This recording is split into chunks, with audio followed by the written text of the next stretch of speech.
Di pagi ini kita akan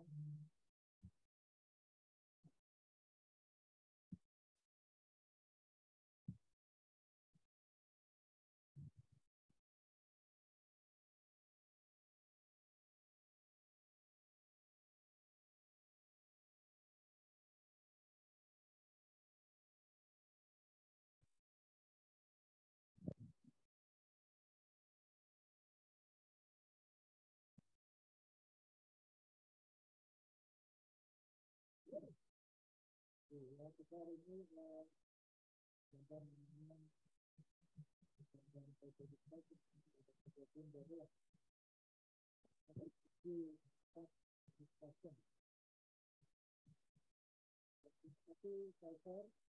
ya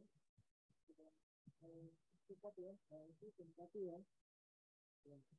Jadi enak di sini nggak itu udah kalau di restoran, ya kan? Mereka ini banyak yang belum makan pagi. Ya, jadi hari ini kita bicara tentang religion yang dari psikolog forum. Yang sudah lulus terus berkesempatan dengan masyarakat. Jadi khususnya untuk pengobatan pada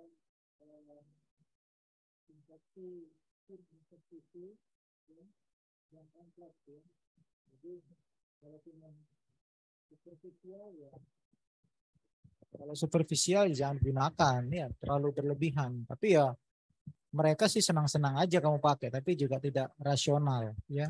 Bukan itu tujuannya. Jadi pemakaian obat itu adalah pemakaian yang tepat indikasi, tepat dosis. Jadi rasional pemakaiannya ya. Slide berikutnya.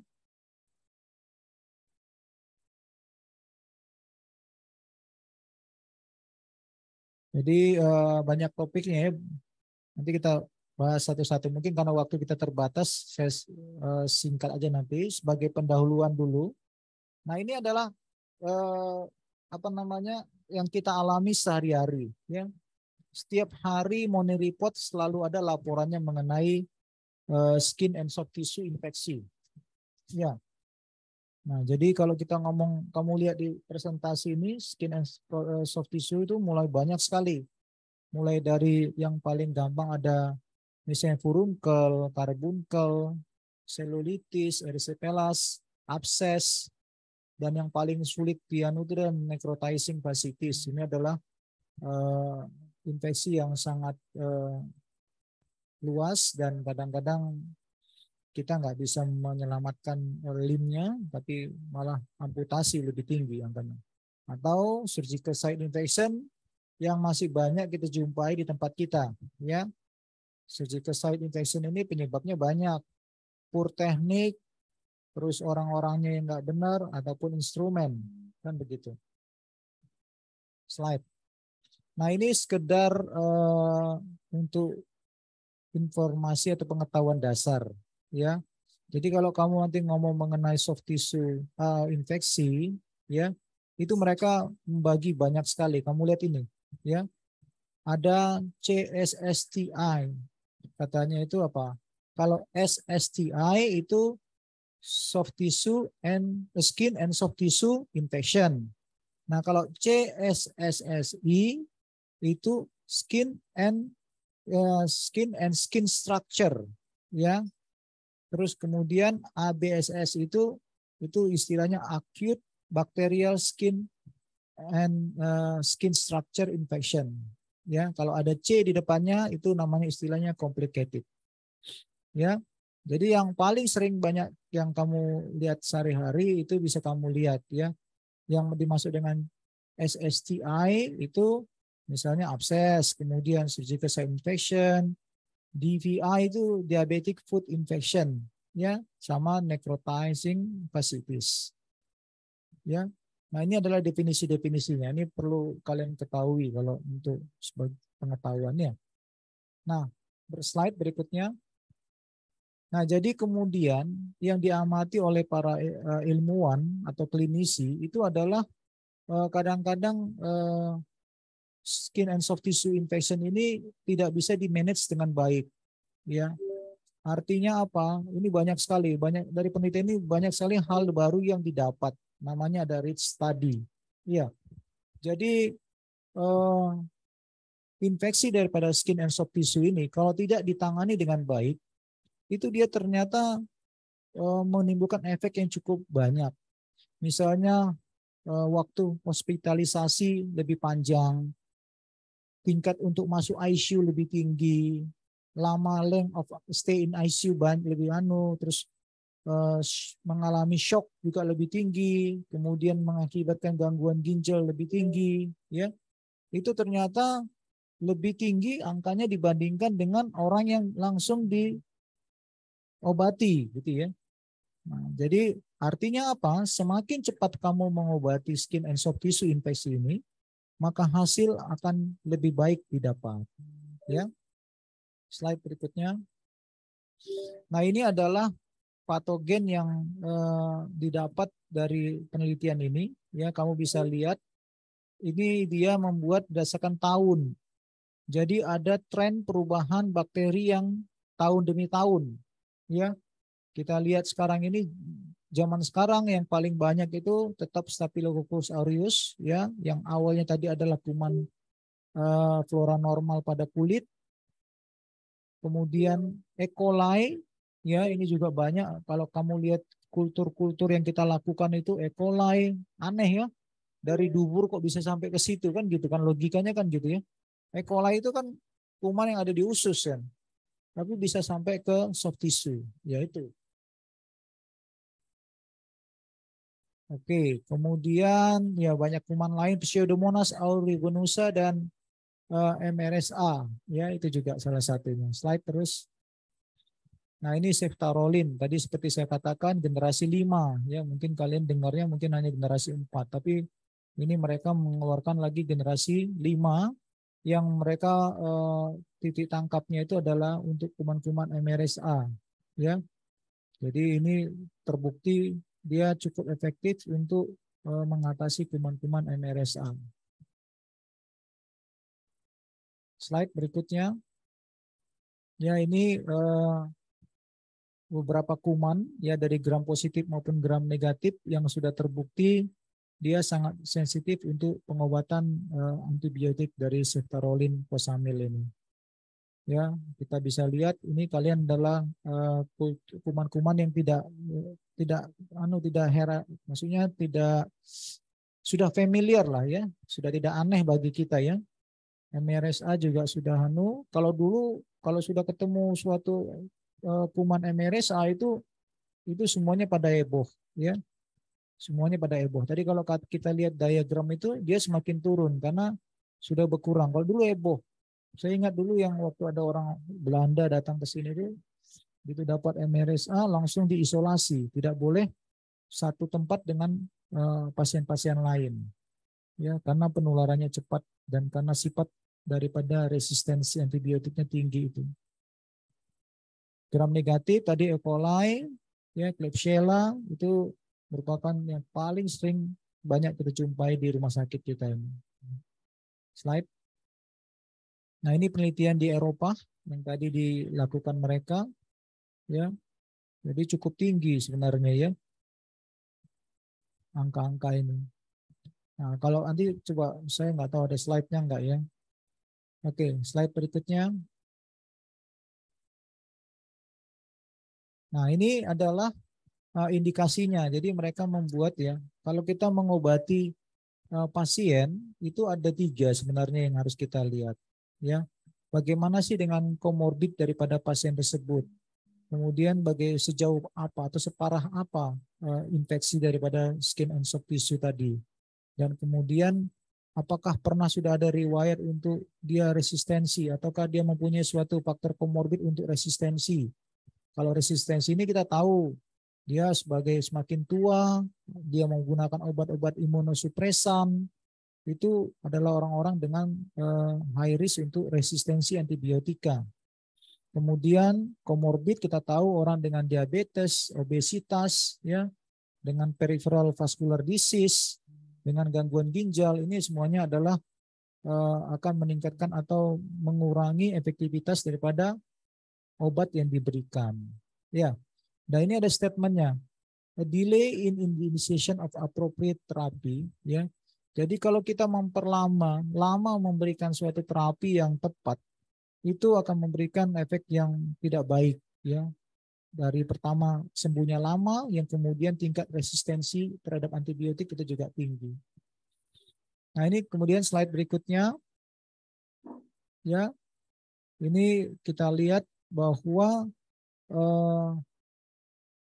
ada risk faktor ya yang menyebabkan kegagalan pengobatan daripada skin and soft tissue tumor. Nah ini kalau kita lihat ini ya ini sehari-hari yang kita alami. Kalau kita ketemu orang tua, itu prognosenya tentu tidak lebih baik daripada orang muda. Berat badannya udah di atas 100 kilo. Wah. Atau BMI-nya lebih dari 40. Orang dengan diabetes menggunakan imunosupresi. Pemberian antibiotik yang jangka panjang.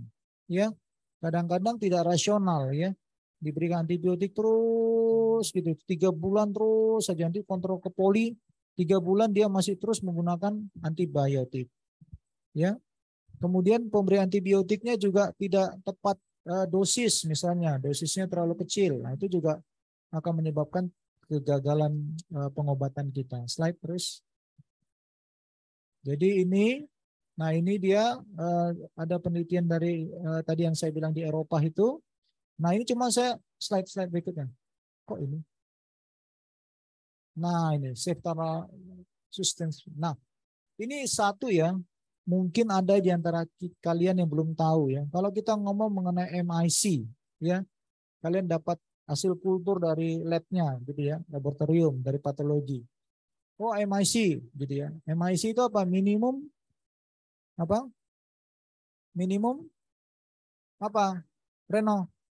Kon ikut, ayo, now ayo. Minimum inhibition, apa? Konsentrasi.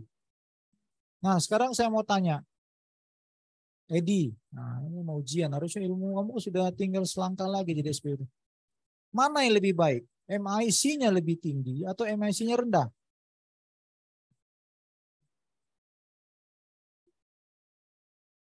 Ya,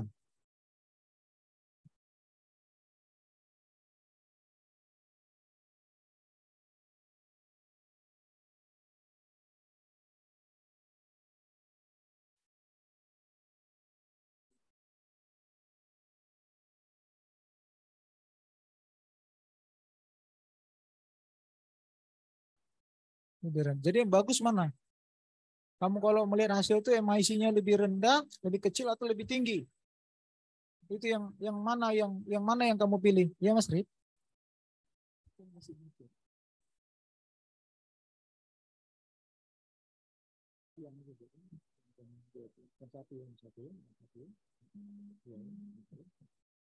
Nah ya, coba gimana jadinya? MIC-nya lebih rendah atau lebih tinggi yang bagus? Ya, ya. Jadi jangan salah. Semakin rendah MIC yang kamu dapat, berarti orang ini antibiotiknya sensitivitas terhadap itu lebih baik gitu ya. Jadi misalnya MIC-nya 0,5. Nah, terus ada lagi yang antibiotik jenis lain dia 1 atau 2 gitu. Ya, tentunya lebih baik 0,5 karena dengan 0,5 aja dia sudah bisa menghambat pertumbuhan kuman gitu ya. Jadi jangan salah. Jadi kalau kamu lihat gitu lihat MIC-nya ya, jangan lihat nasi kotaknya. Ya, Tia. Ya. Jadi jangan lihat nasi kotaknya ya. Nanti gara-gara nasi kotaknya Mbak Eti Pfizer, nah ini saya pilih yang ini ya. Jangan lihat selalu MIC. Semakin rendah dia MIC ini semakin baik. Nanti jangan-jangan MIC yang rendah hanya ampicillin gitu ya. Sementara golongannya meropenem itu tinggi. Ya, pilih aja ampicillin gitu loh. Ya. Ya DM ya. Ngerti ya? MIC baru tahu sekarang apa sudah tahu sebelumnya? Sudah ya. Kok kalah kamu Reno? Oh, Reno. Nah, belajar Reno. Ujung guyu-guyu tuh. Terus lanjutnya. Nah, ini juga ya. Jadi mereka sudah melakukan penelitian ya. Ini adalah kuman-kuman yang sangat banyak dan memberikan MIC yang cukup rendah. Artinya apa? Dengan dosis yang cukup rendah aja dia sudah efektif sekali untuk mengatasi kuman antibiotik ini, khususnya yang MRSA tadi, ya, yang sudah resisten. Nah, ini kita tidak tahu. Ini kenapa? Karena mungkin banyak sebab ya. Kalau kita mau jujur, bisa karena obat ini baru, ya. Nanti kalau sudah kalian sudah lulus, kemudian teringat-ingat nasi kotak fusia terus dipakai ceftarolinnya ya resisten juga nanti. Nanti farmasi atau company akan muncul lagi generasi 6, 7 dan segalanya. Ya, dulu juga begitu. Generasi 3 ceftriaxone luar biasa boomingnya. Tapi gitu dipakai dengan tidak tepat indikasi dan dosis, resistensinya ceftriaxone itu tinggi sekali. Dulu ada masa di mana ceftriaxone itu tidak pernah dipakai. Karena apa? Terbukti bahwa resistensinya cukup tinggi. Ya, apa-apa sedikit ceftriaxone, apa-apa sedikit ceftriaxone. Akhirnya resistensinya tinggi, kemudian sudah dikurangin, sekarang sudah mulai normal lagi. Ya, jadi banyak sekarang kuman yang sudah sensitif lagi terhadap ceftriaxone. Ya, jadi pola pemakaian para klinisi ini atau kita-kita ini mempengaruhi pola peta kuman dan resistensi terhadap antibiotik. Ya. Itu benar itu statement demikian. Slide terus. Ya, jadi ini sudah mereka juga sudah membuktikan memang cukup baik ya, MIC-nya rendah, sangat sensitif ya, E. coli, terus Klebsiella ya dan banyak-banyak. Nah, ini adalah slide berikutnya tisu penetrasi ya. Jadi antibiotik yang baik dia harus mempunyai penetrasi ke jaringan yang cukup baik. Ya, even kepada bakteri yang sudah membentuk apa, Ivan? Yang susah apa? Ya, dia kalau sudah membentuk, ayo, kan itu lagi sinau, ayo, sudah membentuk, sudah bentuk biofilm. Makanya pada luka-luka kronis, kalau datang ke kamu, kamu lihat itu permukaannya sudah tidak mengkilap, itu artinya sudah banyak biofilm. Artinya apa? Kamu harus lakukan DB demang, harus lukai lagi itu. Ya, kalau di poli itu begitu. Jadi jangan ulkus-ulkus kronis itu datang terus cuma dicuci-cuci kecek-kecek gitu. Ya, nanti datang lagi ya begitu juga.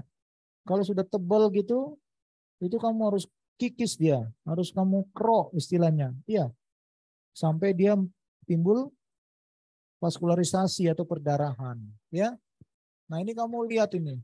Ya, dia memberikan suatu eh, penetrasi. Kita tahu antibiotik yang baik itu dia kalau berikatan dengan apa? Protein. Ya. Ya, terus. Nah, ini dosisnya ya nanti kalau kalian sudah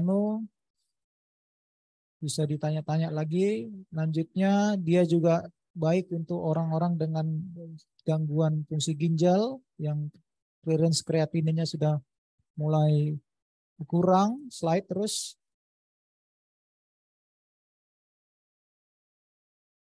Ya, ini ya. Jadi mana? Clinical efficiency aja. Clinical efficiency mana? Overview and study design. Nah, ini.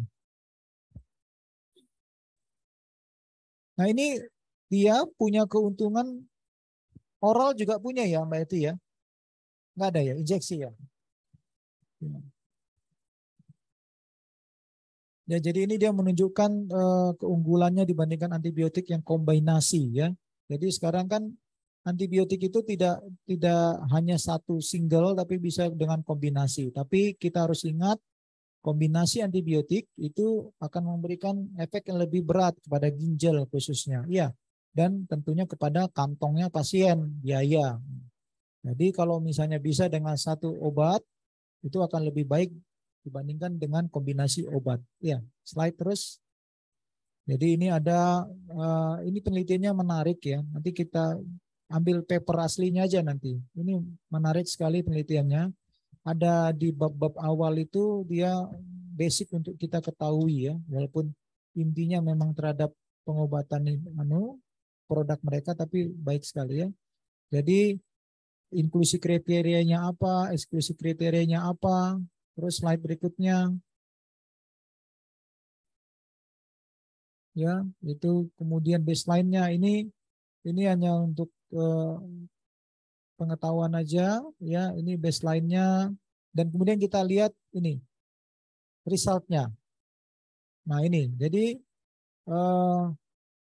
kita tahu vancomycin ya itu adalah obat yang banyak digunakan pada orang-orang dengan yang resisten ya. Itu dia banyak digunakan. Di research-nya mereka ini menunjukkan bahwa ceftaroline itu dia lebih superior dibandingkan dengan vancomycin yang dikombinasi dengan aztreonam. Ya, oke, slide ini sama. Kita lihat kalau kamu lihat itu patogennya, ya hampir sama dengan yang ada di negara kita, ya kecuali yang di E. coli, ya E. coli di negara kita lebih banyak, ya nggak ngerti, ya apakah ketularan dari tenaga medisnya, ya kan? Saya ingat sekali dulu waktu saya masih residen, waktu itu ada yang dari Belanda itu sampai yang orang Belandanya itu datang kemudian di swab duburnya, ya ternyata banyak dijumpai hasil swab dubur dengan lukanya, bingung kan? Ini gimana ini? Dia nggak ngerti. Apakah dia nggak cebok terus kemudian megang-megang lukanya atau gimana? Wis nggak ngerti lah. Ya, maka saya heran duburnya ternyata maksudnya begitu gitu ya. E. coli ini. Tapi sekarang kurang harusnya. Slide berikutnya. Ya ini pasien ya. Jadi dia menunjukkan hasil yang baik ya. Even atau walaupun pada pasien-pasien dengan komorbid seperti pasien diabetes maupun dengan peripheral vascular disease. Terus kemudiannya responnya 3 hari diberikan sudah menunjukkan hasil yang baik ya, jadi cepat. Biasanya kita antibiotik itu respon itu baru bisa dinilai efektif atau tidak biasanya setelah 7 hari ya. Tapi pada ini dia 3 hari sudah bisa memberikan hasil yang baik. Kemudian slide-nya berikutnya safety-nya, terus safety terus kontraindikasi coba.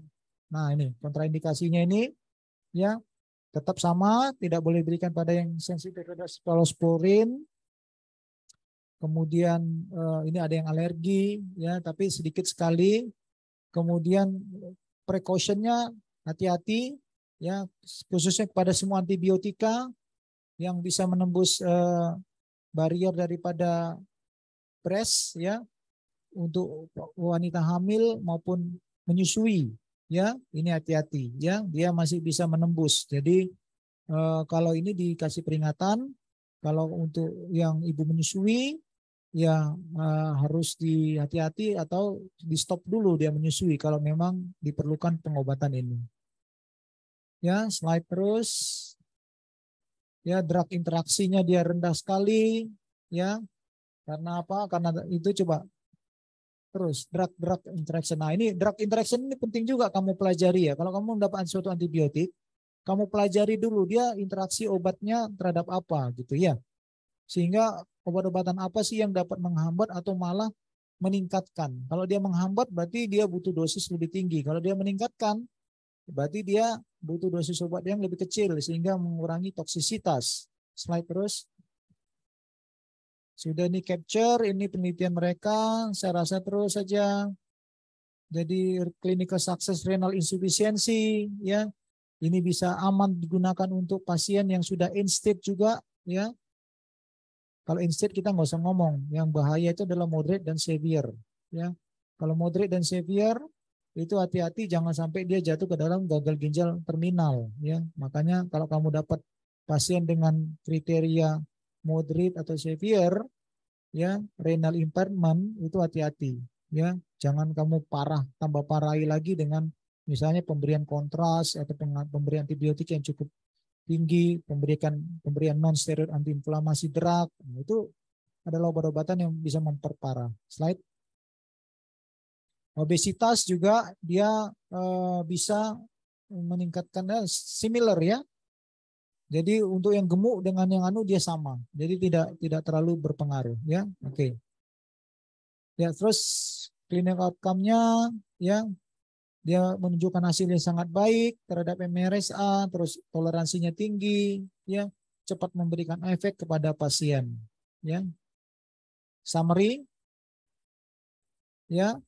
Jadi tadi sudah dikatakan, sudah dibuktikan bahwa dia efektif terhadap, dia merupakan spektrum yang luas ya. Ini dia luas, diperluas lagi sama generasi 5 ini ya.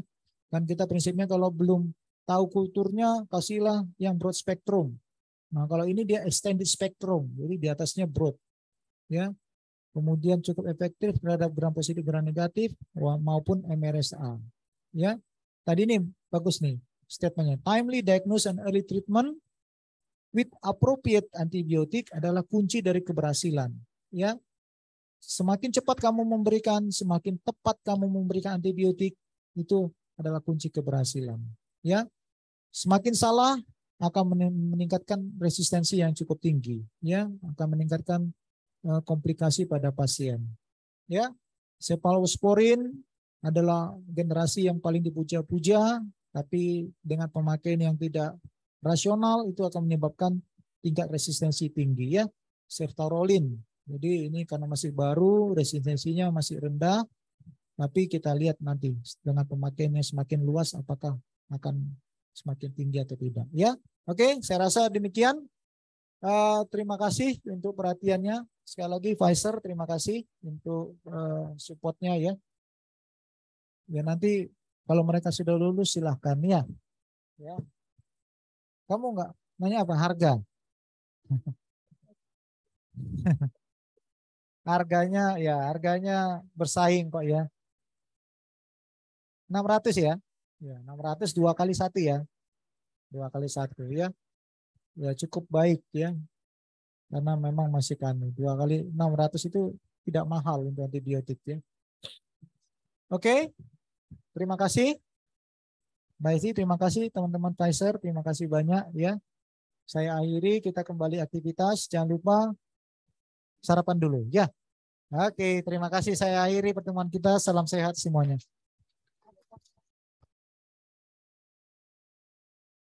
Dan boleh dapat loh, Dan. Ayo, jangan.